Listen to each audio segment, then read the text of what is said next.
raadiyaha telefishinka Goobjoog ayaad nagala socotaan markana muran ayaa ka dhashay guddiga doorashada ay dhawaan soo magacaawday dowladda federaalka Soomaaliya waxaana inta badan guddiga ka diiday musharaxiinta u taagan qabashada xilka madaxtinimada dalka dhaliilaha ugu badan ee guddigan loo jeedinayo ayaa inay jiraan in xubnaha ku jira guddiga wayaan inay u dhow yihiin bila Soomaaliya iyo inay ka mid yihiin shaqaalaha rayidka ee dowladda taasoo kordhisay walaaca musharaxiintu ay ka qabaan in doorashadu ay ku dhacdo si hufnaana haddaba qadka Skype-ka waxa ay ugu jira oo marti ah Professor Cabdi Ismaaciil Samatar Professor marka hore Goobjoog ku soo dhawow waxa sheegtay dhawaan in guddiyada ay ku jiraan shaqaale dawladeed iyo askar waxaan markii dambe kugu raacay musharaxiinta madaxweynaha u tartamaya ka waran haddii wax laga bedeli waayo arintan weeyaan horta in ilaahayga laga cabsado ilaahayna loo mahadnaqo nimcada Soomaali siiyay iyo nasiib darrada ay ku sugan tahay waa waxaan islahayn weeyaan markaas bal dadka madaxnimada sheeganaya ama gobolka ha joogaan ama tadhexe ha joogaan inay intay ilaahay cuskadaan wixii xaqa ummadan u raadiyaan ayaa muhiim ah laakiin sida uu eeg tahay maanta waxa weeye in qof walba ka danaysanaya dadka Soomaaliyeed dantii guudna markaa la waayayo marka ilaahay waxaan ka baryanaa inuu dadkaas soo hadeeyo dadka Soomaaliyeedna inay toosaan oo yiraahdaan wixii xaqan u lahayn in la sameeyo weeyaan haddii kale meeshan waxba kama socon doonaan marka dadweynaha waxa laga sugayaa inay shucuurtooda muujiyaan in meeshan xaq lagu kala socdo xaqna lagu shaqeeyo walaal intaynaan gaadhin in wax laga bedeliyo in kale waxa weeyaan wixii deewaati Soomaalidu oran jirtay hal xaraanihi nilka xalaal ma dhasho haddii qolooyinka madaxtooyada jooga ay doonayaan inay xalaal noqdaan waa inay ficil xalaal marka hore la yimaadaan laakiin si xaraanta ay wadaan hadeer ee guddiyada inay ku sameystaan qaar gacan ku rimisa waxa weeyaan xal keeni maayo xaraanna wuu keeni xaraanna Soomaali waa halka dhigtay walaal weeyaan dhinaca kale ee musharaxiinta digniin ayay bixiyeen waxayna qaadaceen doorashada inay ka qayb galayaan ka waran saameyntooda waxa weeye horta musharaxa iyo qofka u hanqab taagaya inuu madax noqdo ama baarlamaan ha noqoto ama ra'iisul wasaare ha noqoto ama madaxweyne ha noqoto ama wax kale ha noqdaan waxa weeyaan qof walba wuxuu doonayaa in uu sharafka dadka Soomaaliyeed wax ku noqdo hase yeeshee sharaftii lama ilaalinayo marka inaan anigu wax noqdo inay wax noqdaan hadday doonayaan marka ugu horeysaba waxa weeyaan maamuus Soomaaliyeed ayay doonayaan inay jago ku tagaan laakiinse ma ilaalinayaan maamuuskii jagadaasi lahayd iyo maamuuskii dadka Soomaaliyeed hay lahaayeen marka waxa weeyaan inay qaadacaan maaha laakiinse intay is urursadaan haddii iyagoo xaq ku soconaya dabadeedna ummadda intay la hadlaan hay ka hor yimaadaan iyagoo midaysan imika mid walba gooni buu u socdaa anaa madaxweyne raba la leeyahay meeshii villa Soomaaliya iyo niisana kharbudaad iyo xaqdarro iyo dulinimo ayaa ka socota marka haddii la doonayo waxa in la nadiifiyo intay midoobaan ay isku ogolaadaan inay qof qura wada daba galaan qofkaasina mabda xalaala uu ku socdo taas ayuunba badbaadin karta laakiinse haddii kale qoladan villa Soomaaliya waxay samaysan doonaan minxiisyo fara badan oo garab joogsada oo yiraahdaan kuwan baa tartamaya dabeedna ay ku shubtaan sidaasi marka inay qaadacaan maahay waxa weeyaan intay iimaan yeeshaan intay ururiyaan hay mabda ku heshiiyaan xalaal oo Soomaalinimo iyo Islaamnimo ah dabadeedna qof ay soo saaraan ummadana qofka ay ka dhaadhiciyaan qofkaasina uu ku shaqeeyo xaqnimada lagu heshiiyay iyo xaqii dadka Soomaaliyeed ay lahaayeen haddii jidka la maro waxaan u maleynayaa dadka Soomaaliyeed intay soo hiloobaan ayay taageeri doonaan lacagta iyo laaluushka villa Soomaaliya wadatana cidlo ayay ku dhici doontaa walaal waayahay ka waran sida maamulka farmaajo uu la dhaqmay doorashooyinkii Koonfur Galbeed Galmudug iyo Hirshabeelle iyo wax la filan karo waxa weeye tan ugu tilmaamta ugu weyn la soo qaadan karaa ee kuwa kalena shabaxaan waxa weeye tii ka dhacday Baydhabo ninkii Robow la soo aftuubay isagoon wax dambiya doorashada gudaheega ka gelin oo markii horena dawladda iyo cid walba ay ogolaatay inuu musharax noqdo dabadeedna lagu shubtay marka waxa weeye haddii la doonayo in xal meeshan yimaado xaqihii soomaalidu waagii hore waxay odhan jireen waxaani xaq maahe waa xal dee xalkiibaa xaaraan inuu sii kordhinaya marka imika waxaa la odhanayaa waxa weeye wixii xaqa unbaa xal ah bad laakiinse wixii aan xaq ahayn xal ma noqon karo waayo cudurku galay haddii dawo wanaagsan lagu siin waayo xalaal ah ma bogsanaysid marka waxa weeye koonfur galbeed wixii ka dhacay wax la mida ayaa laga soo wataa inay ka dhacdo magaalada muqdisho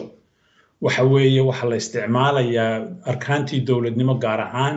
niisa ayaa la isticmaalayaa liisana waxaa loo isticmaalayaa si qof ama laba qof la soo saaro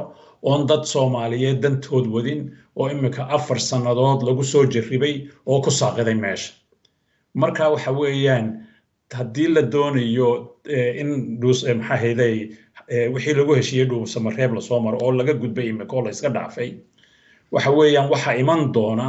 oo nasiib darra ka dhici doonta in meesha la isku qabqabsado haddii la isku qabqabsadana meesha in geyso Soomaali haddaan nahay waan naqaanaa walaa yay tahay inay xaqiijiso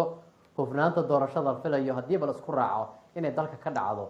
waxa weeyaan had ka tilmaaman ka soo qaado waxa weeyaan dad fara badan ayaa madaxnimada u ordaya imika ilaahay ha soo hanuuniyo dhammaantood oo qof ha ku heshiiyaan iyo mabda ha ku heshiiyaan laakiinse haddii la dhaho waraabe ayaa la odhanayaa doonaya hilib inuu cuno kaale xoolaha noo ilaaliyo noo sug haddii la dhaho bal ka war dee intuu haya yidhaahdo ayuu hadhowna xoolihii ka shaqaysan doonaa cuni doonaa markaa nin jaga u ordayaa ma noqon karo xaakimkii dadka u kala kalsoori lahaa ma noqon karo